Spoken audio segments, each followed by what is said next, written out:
Hello and welcome to New Filmmakers Los Angeles in partnership with Movie Maker magazine. My name is Danny DeLillo and we're here at the Camera Los Angeles showroom in West Hollywood. I'm here with Rubin Stein with his movie Needle. Let's take a look at the clip.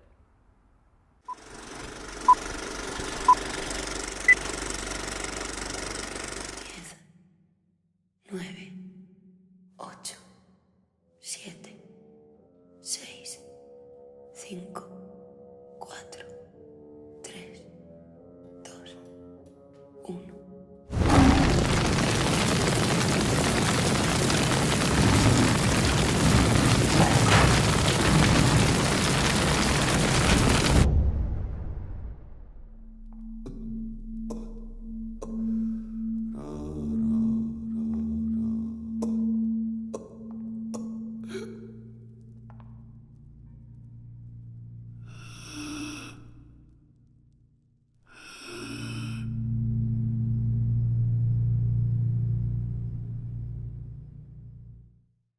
Lovely to have you, Rubin.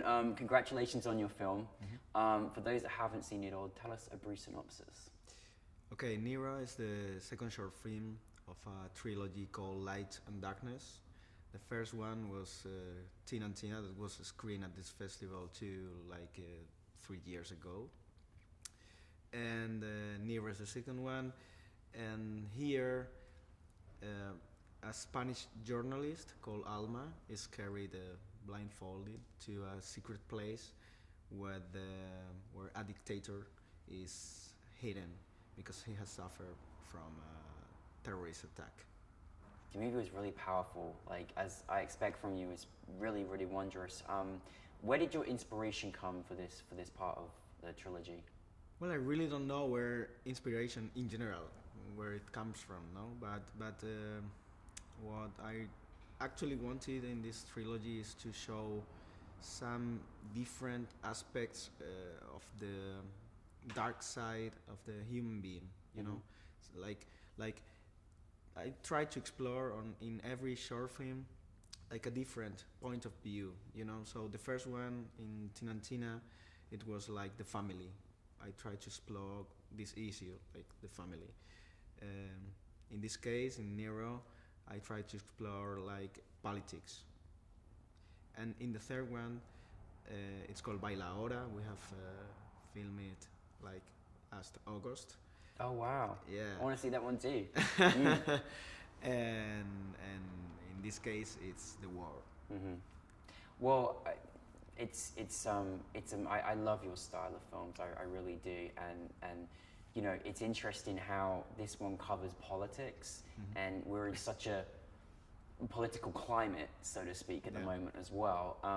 Did you kind of feel like, wow, this is really timely right now because there's so many different countries that are going through many changes in politics? Was it something that you felt like, oh, this is actually... Of course. Yeah. How did that feel? How did it feel to do it in this particular moment in time as well? Yeah. I definitely found that this moment was perfect, but you know, I tried to place like an allegory on the character of the president, you know. So in the story, the president is covered by bandages, and I wanted that because I didn't want to show any particular president from any particular country.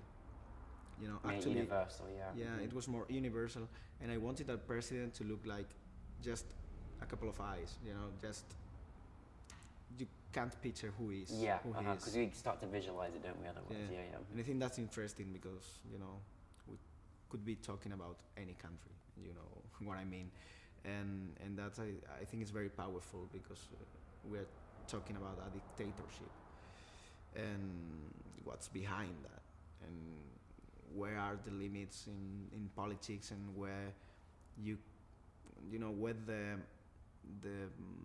we as citizens, where we can find the truth. It's possible that we can find the truth someday, somewhere, with this kind of politicians. Yeah.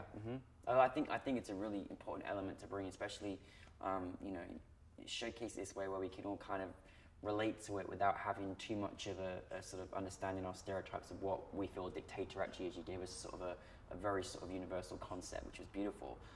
You had great, really, great, actors, actresses. Like, how do you bring those people together? Because it was brilliant. Well, in fact, I just called them because I knew them from That other. works. I just give them a call. You know? No, I mean I knew them from other movies, so it was really easy because when I was writing the script, I was thinking in some people I knew, and I was thinking, okay, I think that actress could be great for that. So and the main actor is like he's playing like a very famous, like a role in a very famous TV show now in Spain. So he's very popular there, and to me it was kind of a funny joke to cover him with bandages. You know? Yeah, of course. Yeah, I mean, So- yeah, it's great. I know he couldn't do very much, could he? Yeah, so nobody could recognize him. Yeah. But I think he's amazing because it was a very hard role for this actor because he had to play a dictator with like this two-faced, like you know, to be kind in one hand, but on the other hand he has to be like, you know, powerful, strict, and you know, like a leader. And it was very hard for him because he had only like two weapons. That was the voice and his eyes. Nothing else. No Amazing. expression and on he your did face. it so much. Yeah, he was very powerful, you know, and that's all we got. But it was very, very powerful. What, Rubin? That's obviously your second time doing this as well. What's it like? I mean, this was a celebration of Hispanic Heritage Month and in focus of Latin cinema. NewFilmmakers LA with the Academy of Motion Picture Arts and Sciences. How was it last night? Like in that event, having your film there, what was it like? It was a great experience because we could watch different kind of stories, but all of them represented different aspects from the Hispano and Latino community. And it was very interesting because it wasn't only about social films. For example, my short film is like a suspense-based short film. So it was really interesting because there were some comedies, some dramas, and suspense, and at the end you could get like a great point of view of what are we worried about nowadays at this moment, and also we could find what unites us. Definitely, no, that's a really important factor. Is what does unite us? Yeah, exactly. What's next for you, Rubin? Okay, well, we have finished the shooting of my third short film of the So you trilogy. made the final part of your short film trilogy. Amazing. Yeah, we finished it. Yay. It's called Baila Ahora.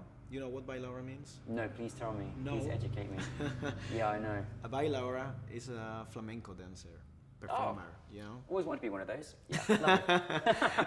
Yeah, so in this third short film, we try to explore something different, although That's very different, yeah. It's very different because in this short film, the challenge is based on the way it's edited, because it's a dance, basically, it's a flamenco dance, but I wanted to play with time, so it's like suddenly something happens and the time stops and the dance stops, so you know, it's a kind of suspense there, and I wanted to